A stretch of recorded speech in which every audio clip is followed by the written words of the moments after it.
In this video, we're going to explore properties and theorems of the rhombus.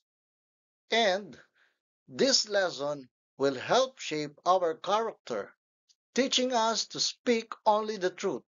And I want you to think about this reminder. Be mindful of what you say, for it is through your words that others will come to know and judge you. Let's now begin exploring the properties of a rhombus. Opposite angles are equal. So let's say this is a rhombus. Ang ibig sabihin niyan, if this angle is 75 degrees, yung kabila dapat ay 75 degrees din because they are opposite angles. Okay? Hindi yan talaga yung actual size. We're just putting a figure para ma-visualize natin yung ibig sabihin ng mga properties. Next, sum of adjacent angles is 180 degrees. 180 degrees yung sum, ibig sabihin, etong angle na to ay adjacent sa kabila, kaya ito ay magiging 105 degrees.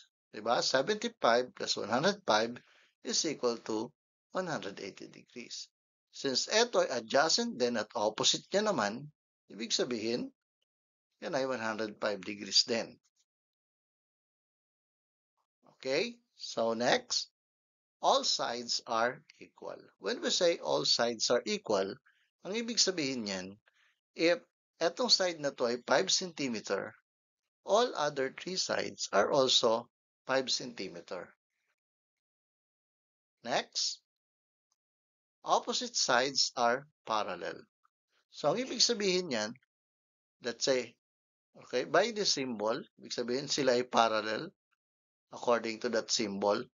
Ang ibig sabihin niyang pagiging parallel ng opposite sides na yan, ibig sabihin, if you're going to extend this line up to, kumbaga,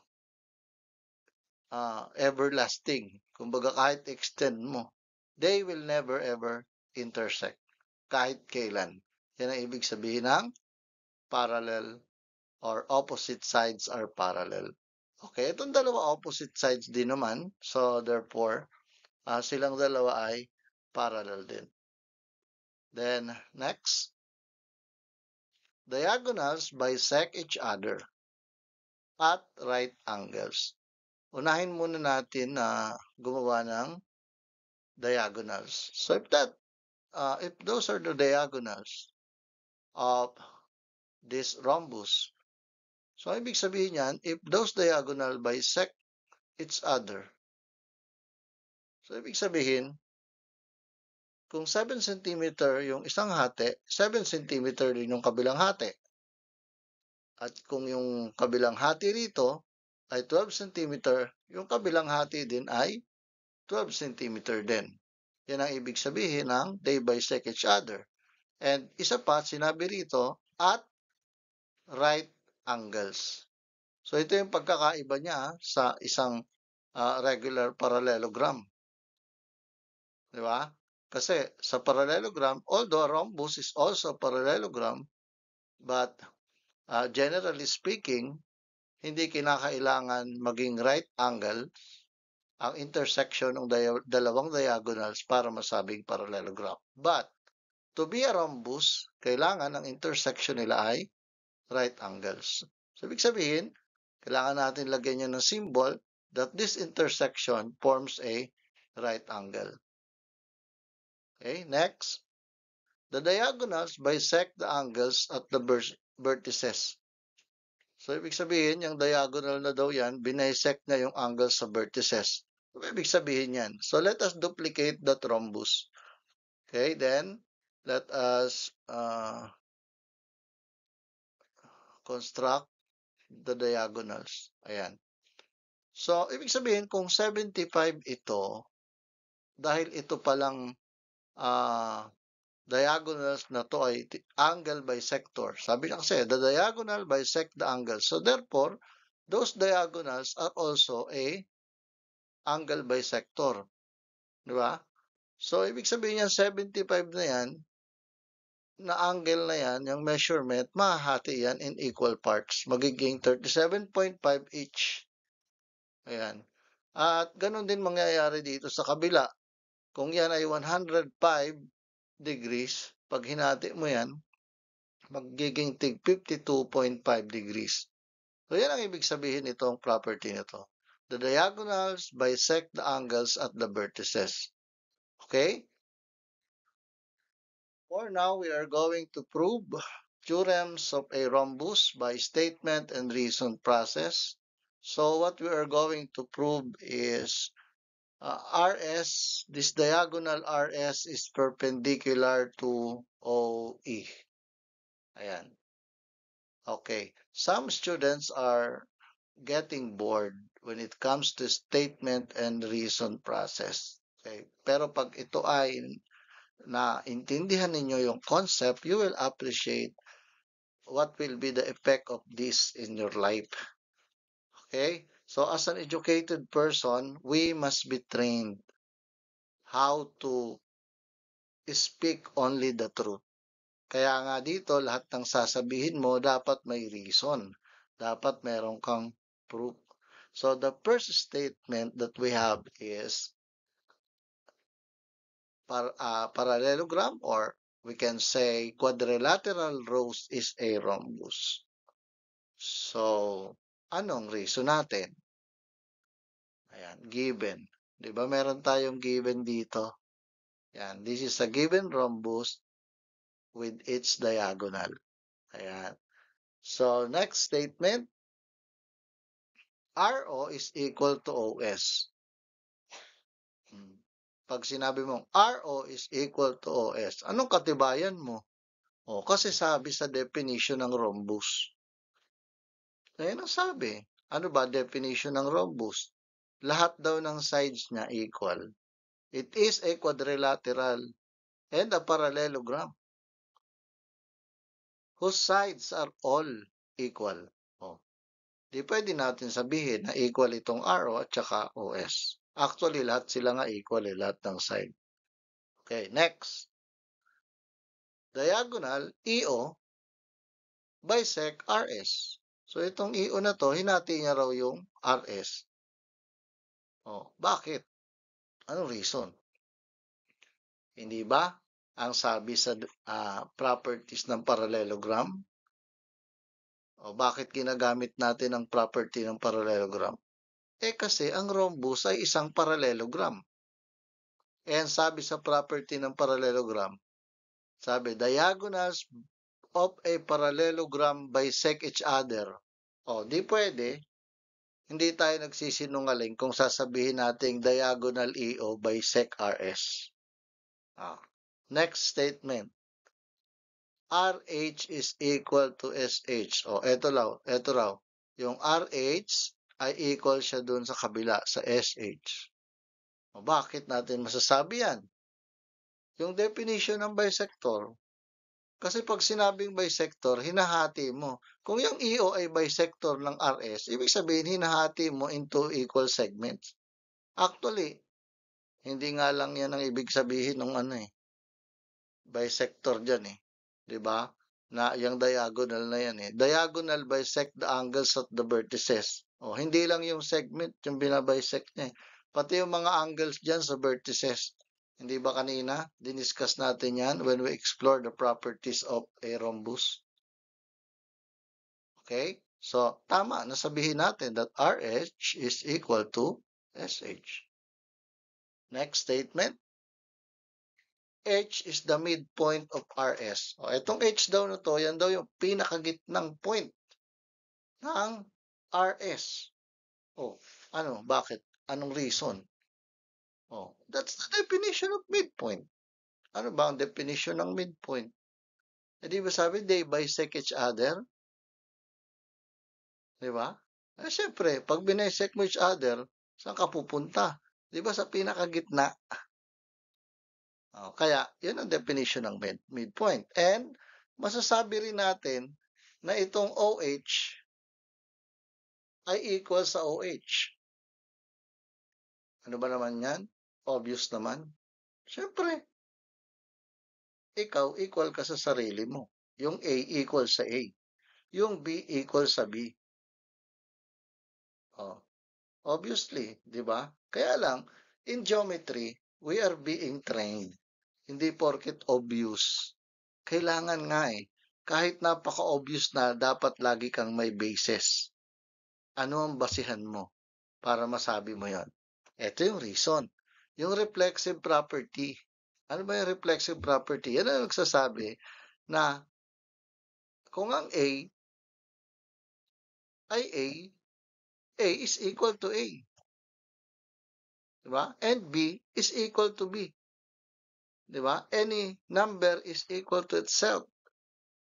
Any variable is equal to itself. X is equal to X. That is a reflexive property. Ikaw ay ikaw rin. Kumbaga. Okay, so next statement natin. Triangle RHO is congruent to triangle SHO. O paano natin masasabi na congruent na sila agad? Ano ba sabi sa ating reason? SSS congruence postulate. O, hindi pala tayo nagsisinungaling kung sabihin natin sila ay congruent. Bakit? Kasi meron tayong pinagbabatayan eh. Sabi kasi sa SSS congruence postulate,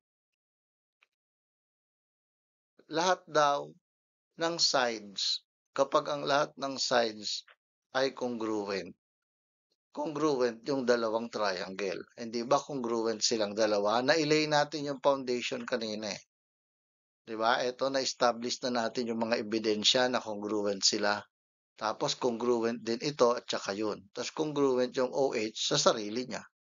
So it means to say that three corresponding sides of that two triangles are congruent. Kaya masabi natin, tama na sabihin natin that triangle RHO is congruent to triangle SHO. Okay? So next statement. Since those triangles are congruent, pwede rin naman nating masabi na ang angle RHO, ito yung angle na tinutukoy dyan, at ang angle SHO, ito rin yung angle, yan ay masasabi nating congruent. Okay, kasi ang sabi sa CPCTC, corresponding parts of congruent triangles are congruent. Siyempre, kung congruent lahat ng sides niya, yung corresponding sides niya, sabi kasi sa corresponding parts of congruent triangles are congruent, ibig sabihin, kapag sinabi mo kasi, sinabi natin kasi dito congruent silang dalawa eh. So, ibig sabihin, yung corresponding sides nila congruent. Eh, yung angle na to ay congruent sa kabilang angle. Okay? So, if they are congruent, we can say that angle RHO and angle SHO ay right angles. Bakit? Paano natin nasabi yun? Anong reason? Bilinear pair postulate. Kasi kung sinabi natin sila ay congruent, nasa linear pair sila, they are angle as linear pair. Di ba? Ibig sabihin, pag linear pair kasi, yung dalawang angle na yan, if you're going to add the measurement, it becomes 180 degrees. Their sum is 180 degrees. Kung congruent sila, hatiin mo yung 180 degrees, ibig sabihin, 90 at 90 yan. Kaya pwede natin sabihin, di ba, ang 90 degrees ay right angles. So, hindi tayo mali. No, hindi tayo nagsisinungaling kung sasabihin natin na ang angle RHO o itong dalawang angle na to ay right angles. That is because of the linear pair postulate. So, therefore, we can conclude now that RS is perpendicular to OE. Ito na yung ipinoprove natin eh. After we have established all the evidences, na ilay natin yung mga foundation ng ating gustong patunayan, masasabi na natin ngayon that RS is perpendicular to OE. Ayan. Anong reason? Kasi sinasabi na ang perpendicular line intersect at right angle. So, napatunayan natin na sila ay 90 degrees at right angle. Yung pala ang kahulugan ng pagiging perpendicular.